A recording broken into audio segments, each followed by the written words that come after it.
Okay, so part 2 of how I lost my mind from Adderall. Physically lost my mind. Not literally, but physically, actually. And the funny thing is that I started taking Adderall so I could be better at my job.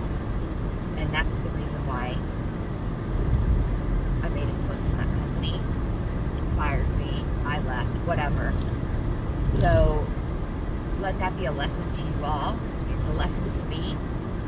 Don't ever give too much to a company because they don't care. They do not care. I was a top performer. It was 100% commission based. And I still was like, bye, when I became a liability. So they don't care. They don't care. It doesn't matter what you've done for them. It's what are you doing. Always, always, always. Don't tell people your business. They don't need to know. They do not need to know that you're in recovery, recovered, drug addict, nothing. You tell your friends, but you don't need to tell your company. You just don't. Hopefully you'd have people that wouldn't look down on you, but more than likely you will. So, I got arrested. I was in Knoxville, Tennessee, and very much lost my mind in a hotel room, motel, so all of them have their own doors. And the person, it was in the morning, and that night I had this dream that people were watching me, and I was really having a problem differentiating between sleeping and waking. And I really thought things were happening that were my dreams. Like, I remember dreaming about a lawyer calling me about something happening with the HOA, and that they were literally watching me, and they are still watching you. And I thought it was something was planted in the air conditioning unit. And y'all, this is very, very hard for me to talk about because I feel like I sound absolutely freaking crazy. And I was absolutely crazy. But I promise you, I have never been diagnosed with schizophrenia or anything beyond anxiety and depression. Like, that's it. This was all induced by Adderall. I was taking Adderall and I was taking Klonopin, and that is it. No drinking, no cigarettes. That is it. So I didn't think I was crazy. I thought I was fine. I mean, I knew that I probably shouldn't have been taking so many Adderalls, but I didn't know that I was crazy. Like, that's the thing. Like, you really, truly believe what is happening. And all these people are telling you, listen, that's not happening. And you think they're conspiracying. I can't say that. You think that they are on the same side as these people that are after me. I did. I thought my sister, my mom, my dad, everybody was out to get me. And so I left my home. Nobody understood. It was too much for me. And I just started driving. And then they found me in Knoxville. Nobody found me.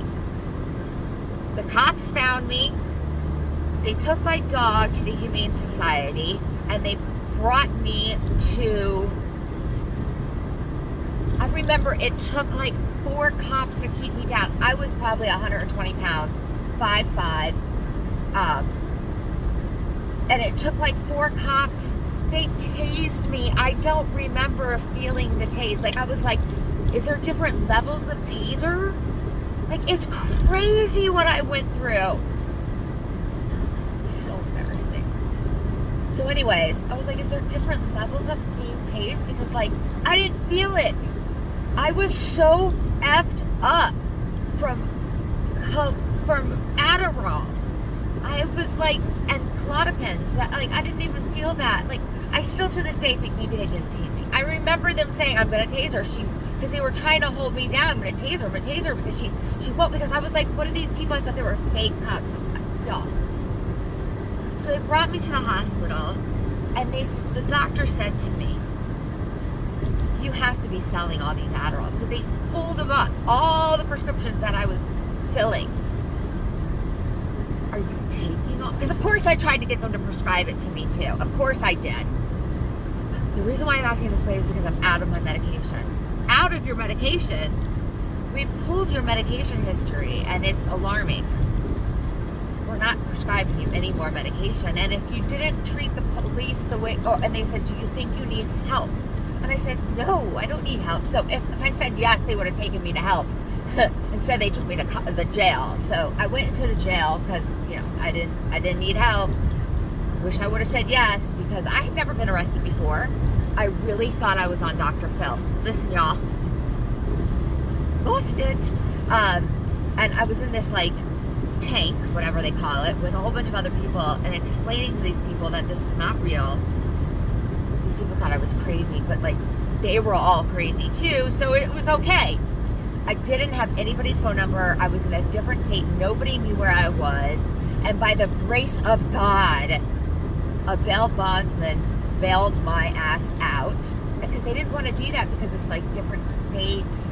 I told them I'd give them my car as collateral. I just needed to get out of there. I had nothing. I had the money in the bank, and I could have gotten it out. So by the grace of God, she got me out. And of course I ended up going to my court, but that was later. So I was in jail for, I want to say 48 hours, because I didn't get booked. I didn't go to general population. I was in the holding tank, or holding, whatever it's called. So I get out, and on the way home, I get into a car accident. Sorry. I was able to go pick up my dog. I was freaked out. I love my dog so much. She was the only thing I had. And I remember they told me where my dog was. And so I went there, and they were closed. And I was like, oh my God. And they came down, and they were like, I didn't have my ID. I couldn't find anything because I was a freaking mess. Okay. But they knew as soon as my dog saw me, they're like, oh yeah, this is her dog. I mean, my dog saw a lot. My dog Cooper was the best. She was my dog. Loved her. She is no longer with us. She has passed away. At the ripe old age of 17. She went through a lot. She's great. So anyways, on the way home from Knoxville, out on bail, I get into a car accident. I hit a truck where it was during the winter time, and it was snowing, and I hit a semi. A friend had to come pick me up. I was about maybe an hour away from home. And the first thing that I did when I got back, because I was out of Adderall, was try to get a prescription written to me from my doctor, and they thought I was absolutely crazy. All right, I'm going to stop there, and I will keep going if I have people tell me this is interesting. I don't know. I might not even post it yet. We'll see. I feel like I'm a completely crazy person, and I was. But y'all need to know that this is what happens from Adderall. I was not on meth. I was not on anything. It was from Adderall. Taking way too much and sleeping a lot, and I was very much addicted. And I couldn't not take it anymore, because then I was completely stripped of any kind of anything. I had no energy, nothing. It's I was damned if I did, damned if I didn't. I was at the point where I had to go into rehab. I had to. There was nothing else I could do. I couldn't live this way anymore. I hit rock bottom. Ooh. All right. Part 3 in a little bit.